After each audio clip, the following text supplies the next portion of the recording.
Salve, salve pessoal, e aí, tudo suave com vocês? Tomara que sim, foi bolsonarista. Não tá não, papai, oxi, bagulho tá doido, meu velho. Eu vou trazer aqui pra ir pra fala do Didino lá no... Que ficou chamado agora de Gilmar Palusa. Mas na verdade é um fórum que ocorre, né? Dentro do Brasil aqui, Lisboa e Ibraipá. Não vou entrar muito no contexto do método dessas ideias não, vou só dar uma sacada aqui no discurso de Dino mesmo. Na verdade vou deixar rolar aí, pá, não vou interromper não, tá ligado? Se inscreve no canal, deixa o like e comentário pra ajudar nós engajamento, comenta aí qualquer coisa só pra fortalecer. Sim, e eu tava vendo aqui, o preço da carne bovina caiu, viu, papai?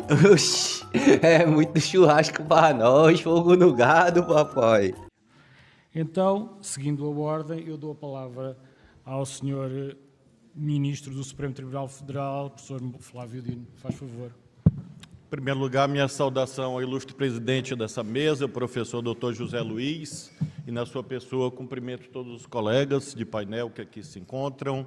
Muito difícil fazer saudações nominais entre tantos amigos, mas quero cumprimentar dois mestres da minha vida, o presidente do Supremo Tribunal Federal de ontem e de sempre, o ministro Nelson Jobim, uma alegria revê-lo. Fui seu juiz auxiliar no Supremo Tribunal Federal já há algumas décadas, como os nossos cabelos revelam.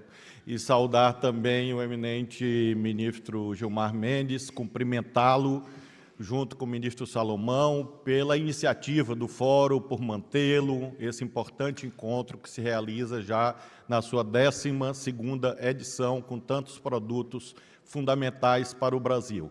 E é também um ato, uma profissão de fé na democracia, uma vez que a pluralidade aqui existente, na plateia e nas mesas, mostra esse compromisso fundamental com o regime democrático que tem o pluralismo político como uma premissa fundamental. E me refiro também aqui à presença de diferentes setores sociais. Uma visão anômala, esquisita, esdrúxula, diria, ver hoje, em parte da sociedade brasileira, que sentarem no mesmo auditório advogados, professores, empresários, acadêmicos, magistrados, seria algo negativo. A meu ver, é algo muito atípico, muito esquisito. Soa muito mal nos meus ouvidos, porque parece uma reminiscência de um tempo em que os magistrados se fechavam num insulamento negativo para a sua própria reflexão sobre o seu papel e sobre a sua legitimidade. Estou aqui de frente com a minha corregedoria, que hoje é o cronômetro, e por isso serei bastante breve, e por isso adotei uma metodologia assentada em teses. São 10 teses, cada uma será exposta e uma breve explicação sobre cada uma delas acerca do tema jurisdição constitucional e separação de poderes.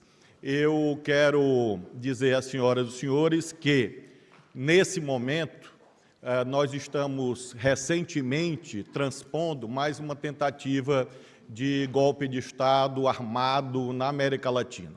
Na Bolívia, houve uma tentativa de insurreição contra as regras constitucionais. Isso mostra que nós temos uma necessidade premente, imprescindível, insubstituível, de que a jurisdição constitucional cumpra o seu papel de defesa contra as investidas antidemocráticas. Esse é um compromisso fundamental. A tese número 1, portanto, é esta: a jurisdição constitucional é fundamental para proteger a sociedade das investidas antidemocráticas, seja aquelas marcadas pelo uso aberto da força, seja por aquelas tentativas chamadas doutrinariamente de constitucionalismo abusivo. No caso brasileiro, que é uma espécie de disfarce, é um golpismo, ministro Alexandre, a quem saúdo, disfarçado por um suposto discurso constitucional. As agressões ao Supremo Tribunal Federal no Brasil e a alguns de seus membros em particular, entre os quais o ministro Alexandre, a quem peço uma salva de palmas pelo seu papel no nosso país.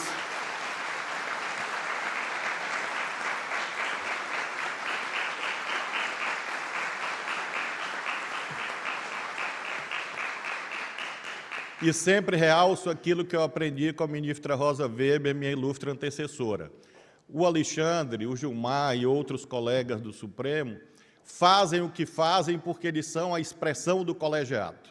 Se engana e erra gravemente aqueles que imaginam que se cuida de atos individuais. São atos do colegiado, respaldados por todo o tribunal e vão continuar a ser,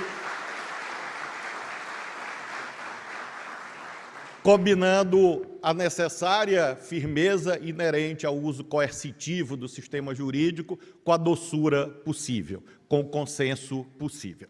A segunda tese busca a compreensão de que o catálogo de direitos e deveres fundamentais ganha vida em face da jurisdição constitucional e, portanto, por dedução lógica, sem a jurisdição constitucional fenecem os direitos e deveres fundamentais plasmados a partir do artigo 5º da Constituição da República.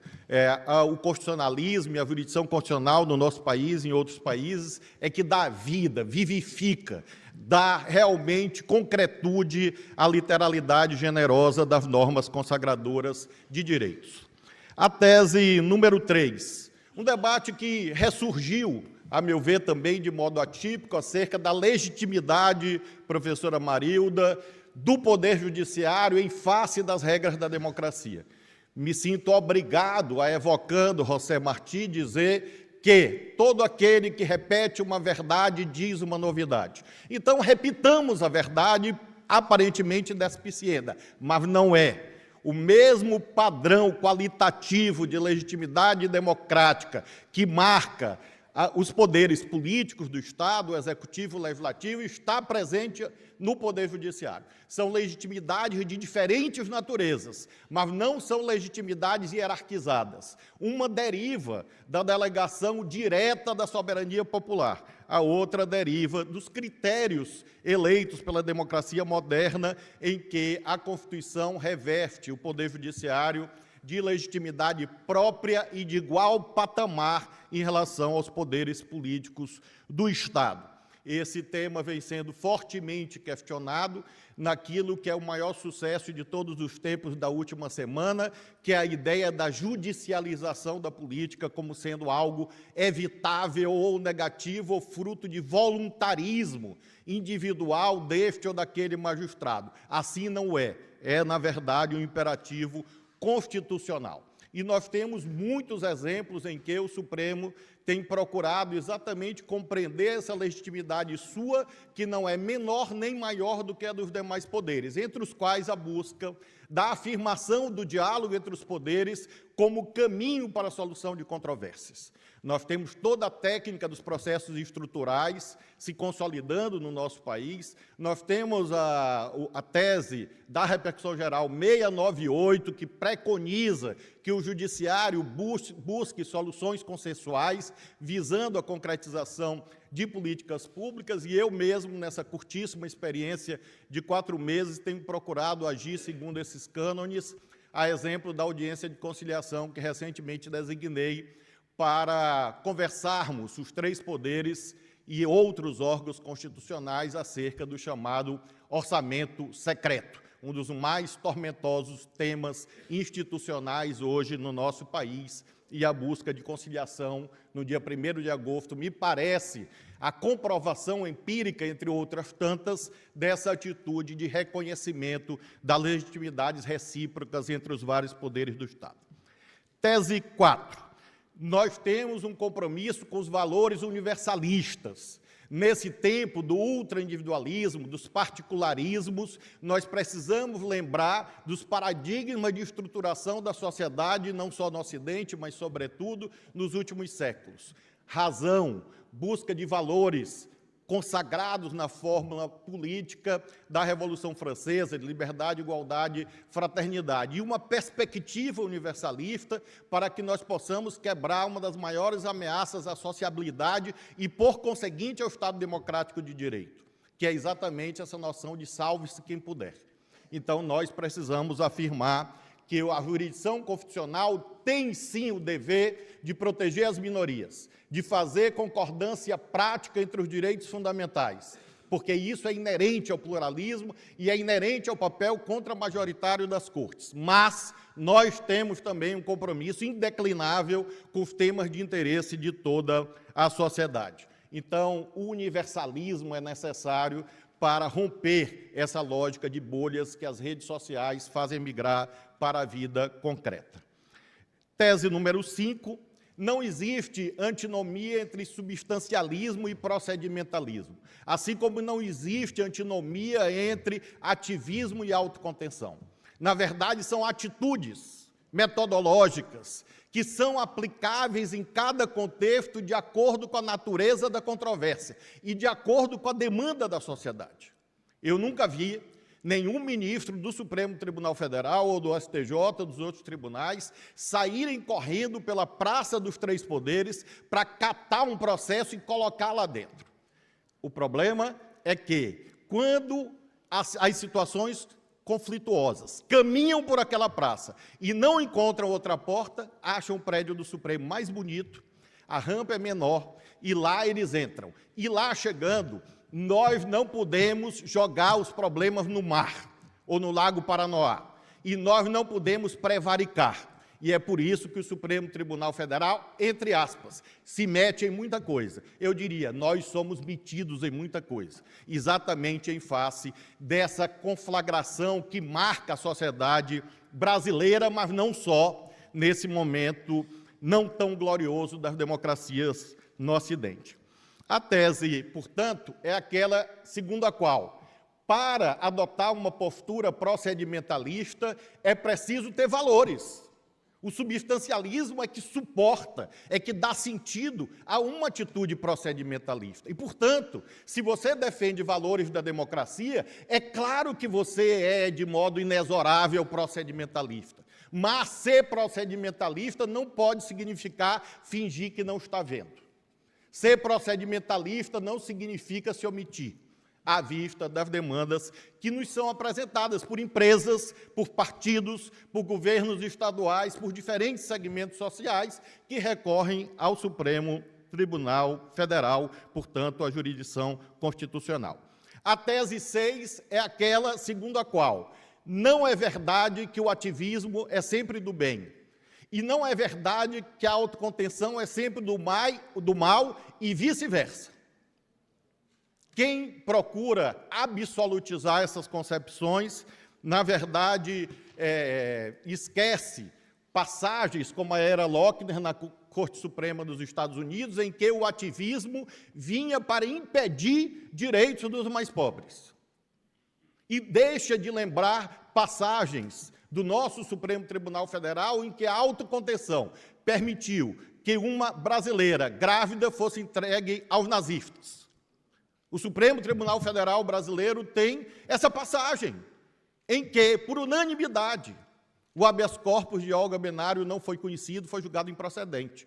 E ela, brasileira, grávida, foi entregue à morte nos campos de gás do nazismo. Isto é autocontenção?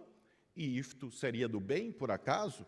É claro, portanto, que o substancialismo explica como adotar ou não uma atitude procedimentalista em cada contexto histórico. Assim como, lembro passagens históricas do nosso Supremo Tribunal Federal, quando no período de 64 a 68, teve a coragem de, contra as baionetas que se pretendiam emanadoras de normas jurídicas, deferir habeas corpus em favor de jornalistas, em favor de professores, em favor do então governador de Goiás, Mauro Borges, a primeira liminar dada em habeas corpus num sábado, por um ministro da Suprema Corte, para garantir, naquele momento difícil da vida brasileira, que as regras constitucionais fossem observadas e o governador de Goiás da época não fosse apeado do poder.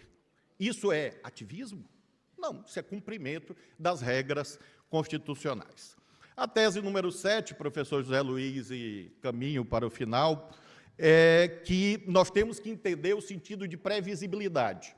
Previsibilidade não é evidência, previsibilidade não é saber como o tribunal vai decidir. Creio que o Gilmar, que é o mais antigo de todos nós, Alexandre, hoje já consegue.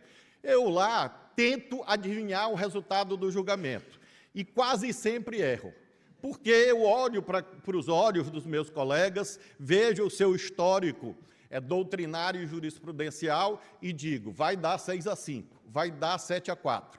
E quando eu penso que vou ficar apenas isolado, vem um ou outro voto inesperado, como o ministro Alexandre sabe. E, às vezes, acho que vou vencer, e a tese que eu estou defendendo, porque eu estou, nesse momento, na incômoda posição de ser o segundo a votar. Digo a vocês que esse cantinho não é bom, mas ficarei alguns anos nessa condição de acompanhar o relator, dele divergir, e essa situação faz com que eu tenha que compreender que não é evidência.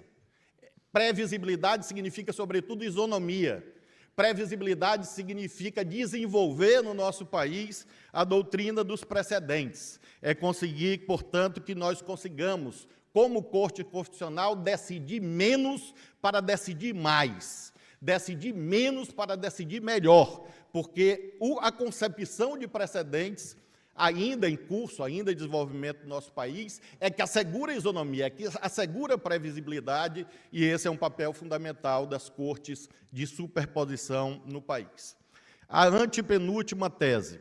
A tese 8 e a tese 9 podem ser fundidas numa só. Tese 8, tese 9. Quais os dois grandes impasses do nosso tempo? Os impasses que ameaçam a sobrevivência da humanidade de modo apocalíptico. Mudanças climáticas, os gaúchos bem sabem, e as novas tecnologias. Nós sempre tivemos revolução científica e tecnológica desde que o fogo e a roda foram inventados. Porém, nós temos uma diferença. As tecnologias eram acessórias ao trabalho humano, eram facilitadoras do trabalho humano. Hoje nós temos um patamar em que, pela primeira vez na história, as tecnologias tornam cada vez mais largos contingentes humanos descartáveis. As tecnologias como substitutivas do trabalho humano, inclusive na área jurídica.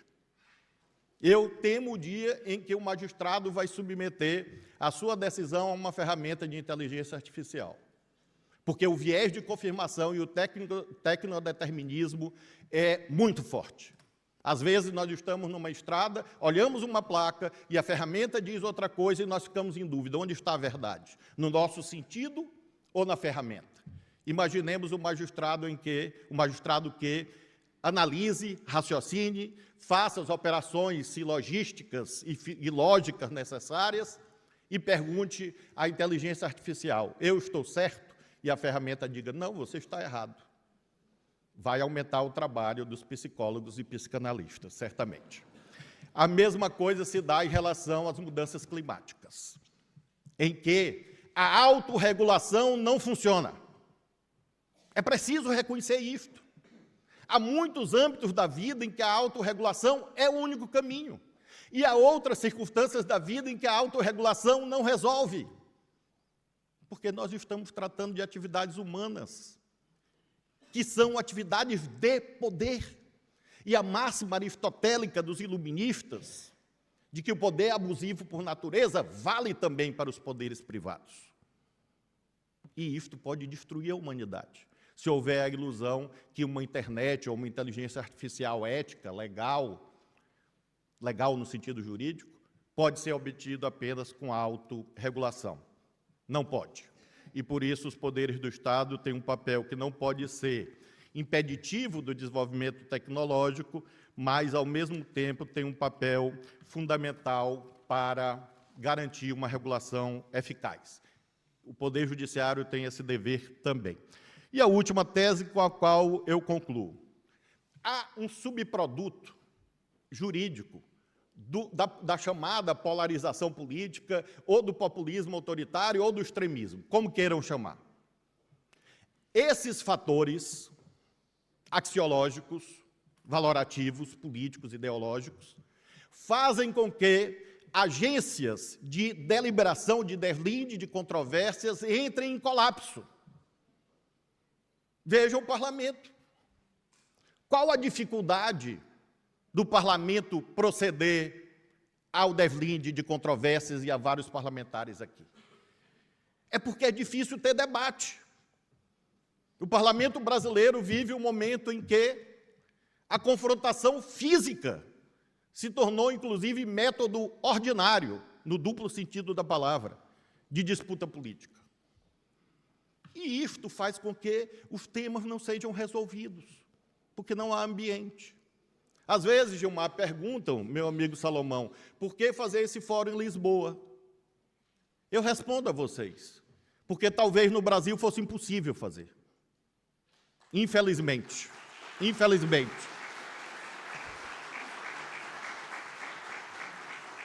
E quem visita o Congresso Nacional, como eu visitei muito frequentemente recentemente, sabe do que eu estou falando. E o que acontece, então, amigos e amigas? A jurisdição constitucional é sobrecarregada. Então, concluo dizendo a vocês, a todos, a todas, agradecendo aos organizadores, a era do extremismo faz com que a funcionalidade e a eficiência da política seja posta em xeque. E, portanto, na dinâmica da relação entre os poderes, esse colapso corresponde ao ultrademandismo por sobre o sistema de justiça, entre os quais a jurisdição constitucional. Isso significa dizer que o ativismo judicial é de ontem, é de hoje e é de amanhã. É como a lei da gravidade, é irrevogável, pelo menos no nosso tempo, até que uma máquina substitua os juízes das cortes constitucionais. Essa contra-utopia que eu espero não ver. E isso faz com que nós possamos entender que a jurisdição constitucional não ameaça a separação de poderes, que a jurisdição constitucional não ameaça a democracia, pelo contrário, é condição de existência. E isso faz com que eu tenha abandonado 18 anos de trabalho numa área e esteja hoje convictamente procurando, de modo coerente, fortalecer esse vetor imprescindível de concretização de direitos e de proteção da democracia. Muito obrigado.